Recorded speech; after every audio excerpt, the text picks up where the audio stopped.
Trades.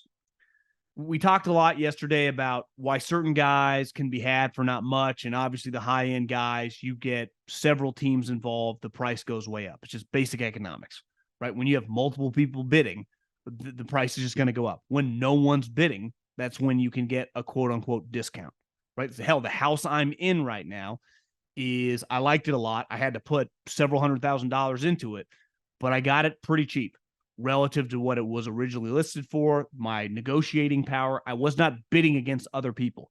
Really, the only people I was bidding against were home flippers. Well, they are so unemotional about buying a house. Their number, especially as the interest rates were going up, was so low, they were not even a factor. So I was bidding against myself, really, where a lot of people, anyone that's bought a house the last couple of years, and I did this when I bought a condo in the Bay Area several years ago. When you start bidding against other people, you're like, God, how much higher am I going to go? And that's what the case is sometimes in the trade deadline, right? So I see two names that are going to be very, very intriguing. I understand that Saquon Barkley does not want to be traded. I understand that Brian Daboll says we're not trading him. But what if like the Bills would give you a second round pick? Are you going to extend this player after the season? Like, are you just going to franchise tag him again? Clearly, that's not ideal. The price goes up.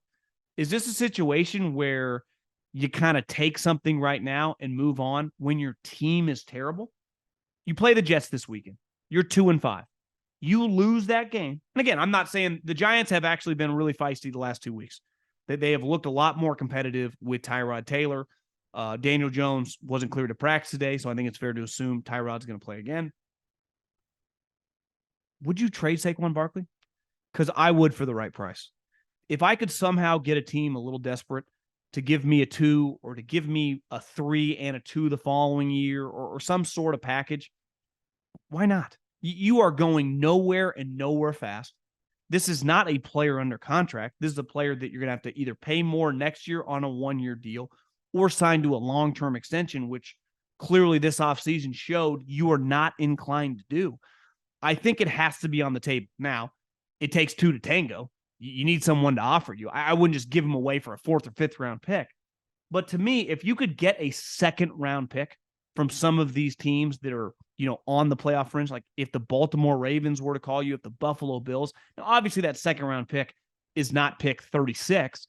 It's more pick 59 or 60. I think you got to think about it because we're all watching your team this year. Like you're several players away. You got a lot to figure out moving forward. And let's face it, you can find a running back with that pick, right? Who also costs like $1 million a year. So it's a double whammy. It gives you more resources in the draft.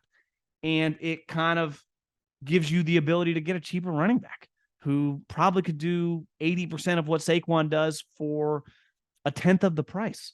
I think it has to be on the table. Now, I know you really like the guy. You drafted the guy. You like having him to sell jerseys. He's a good player to have on your team. I'm not disputing that.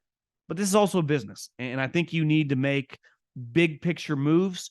And clearly the move you made with Daniel Jones, you regret. How could you not? If you had that one to do over, you wouldn't a heartbeat. And this is a time where I think you have to think a little bit, past just the next couple weeks. Because I got news for you if you lose to the Jets, just mail in the year. Another running back who I do think could be traded, and definitely the Titans want to trade him. A lot like Saquon Barkley, though, does it make sense just giving a guy away who is still somewhat of a reason that people come to your games? Because the hard part, like in the NBA for the last 7-8 years, teams constantly tanked. They did not give a shit if you bought a ticket and came to a game, just like kind of a middle finger to you. I saw the television ratings on opening night. They're not good. So you can only say F you to your consumer and your paying customer so many times till eventually they tap out, till eventually they say, yeah, thanks, but no thanks. So part of being a business, and you can make this argument with Saquon as well. If we're going to win 4 games, at least if you're coming to MetLife, you get to watch Saquon Barkley. And obviously Derrick Henry with the Titans, who has had a much more illustrious, powerful, and record-setting career, that it's hard to pass with a guy like that.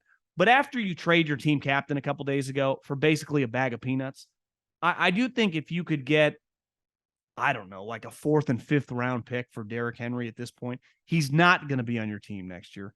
That much is true. You are going nowhere. You're starting Will Levis this week. Sometimes it does make sense to just wave the white flag. And the moment this guy tweaks an ankle or something, you're not going to be able to trade him. Like if he were to get injured this week, to me, if he comes out healthy, I think you got to trade him. And then if I'm a team, to me, the Ravens, obviously the Cowboys, he's a unique player. To me, Saquon is an easier guy that his carries or touches on a weekly basis can kind of ebb and flow because he's just a more versatile player. To me, Derrick Henry is your classic like 1970s, 1980s running back. Like a lot of times, especially the last couple years when you've watched him, he can have 120 yards, but a lot of that comes on 2 or 3 carries because he's getting 18 to 20 carries a game. Now, a lot of teams aren't really operating like that. It's easier. Like Saquon could have an impactful game with 9 carries and 3 touches. It feels like, and listen, I'm not trying to be hot takey here. It's a little harder for Derrick to play like that. He's much more of a accumulation over the course of a game and kind of wear you out and kind of get going over carry after carry after carry after carry. And eventually he's going to break a bigger run. And I do think that hurts his value a little bit.